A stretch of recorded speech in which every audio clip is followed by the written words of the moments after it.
+2 அக்கௌண்டன்சியில் unit 7 chapter, அதாவது company accounts and issue of ஷேர்ஸில் எக்ஸசைஸ் 10 பார்க்கலாம். Okay, Gautham limited forfeited 500 shares of ₹10 each at par held by Raghav for non-payment of final call 2 per share.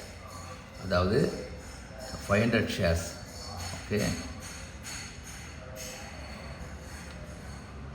par value or face value is equal to 10. How much paid? Equal to 8. Unpaid வந்து unpaid or final call equal to 2 per share payment பண்ணல. ஓகேயா, சரி. The shares were forfeited and reissued to Madan at 8 per share. So, forfeited and reissued at 8 per share. ஓகேயா, சரி. First நம்ம ஃபர்ஃபீச்சருக்கு entry பண்ணணும். எவ்வளோ amount forfeiture போகும்? Whatever paid goes to forfeiture. Okay, so forfeit பண்ணால் entry always reverse the equity share capital. ஏன்னா அந்த equity share capital is no longer that are எவ்வளோ amount? 500 into 10, so 5,000 rupees. Okay, to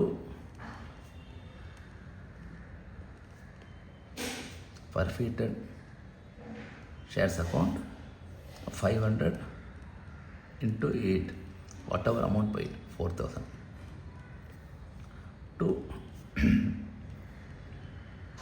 final call account. நான் நீங்கள் முதல்ல வந்து final கால் account debit பண்ணியிருப்பீங்க, அதாவது அமௌண்ட் கேட்கும்போது. இப்போ அது வராதனால அதை ரிவர்ஸ் பண்ணிடுவோம் பேசிக்கலி. ஓகே, அதான் அது மீனிங். சரி, இப்போ ஃபர்ஃபீச்சரில் 4,000 இருக்குது. அடுத்தது இப்போ ரீஇஷ்யூ பண்ணுறாங்க. ரீஇஷ்யூ பண்ணும்போது பணம் உள்ளே வருது, correct. So bank account debtor எவ்வளோ அமௌண்ட்? 500 ரீஇஷ்யூ பண்ணிட்டாங்க into 8 per share. So you are getting 4,000.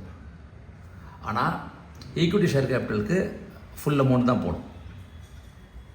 ஏன்னா ஒரு ஷேர் ஹோல்டருக்கு கம்மி, அடுத்த ஷேர் ஹோல்டருக்கு அதிகமாக ஃபேஸ் வேல்யூ இருக்க முடியாது.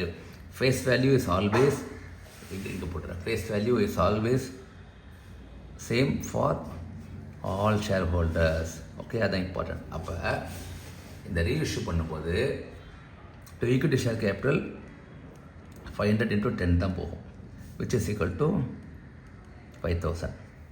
ஓகே, அப்போ there is a loss, correct.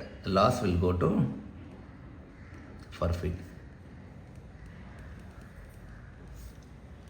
ஏன்னா அந்த ஏற்கனவே அந்த ஃபர்ஃபீட் பண்ணதில் 4,000 இருக்குது, அதில் வந்து you are losing 1,000 rupees. Okay, சரி. இப்போ பேலன்ஸ் வந்து we should transfer to capital reserve. ஏன்னா balance belongs to all the share holders. ஓகேயா, ஸோ இது வந்து ட்ரான்ஸ்ஃபர் டு கேபிட்டல் ரிசர்வ்.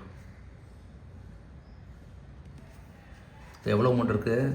3,000 இருக்குது, கரெக்டாக. அப்போ forfeited shares account debtor 3,000. Okay,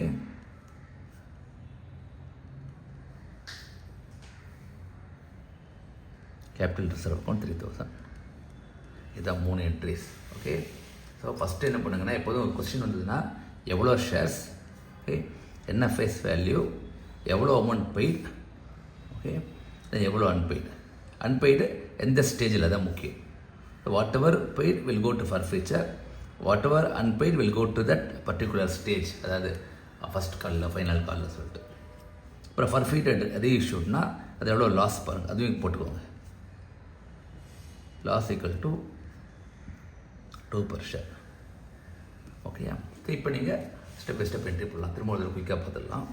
first entry வந்து for ஃபர்ஃபீச்சர். So you have to always debit share capital, credit whatever paid.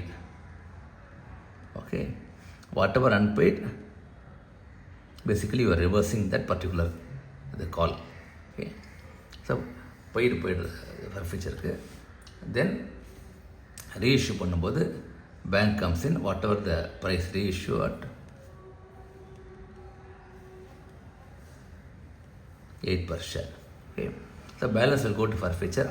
ஏன் balance வருதுன்னா because equity share capital is always issued at face value, face or par value. அதான் கொடுத்துட்டாங்க ஏற்கனவே 10 சொல்லிட்டு. So 510 தான் போடணும். 1000 rupees is a loss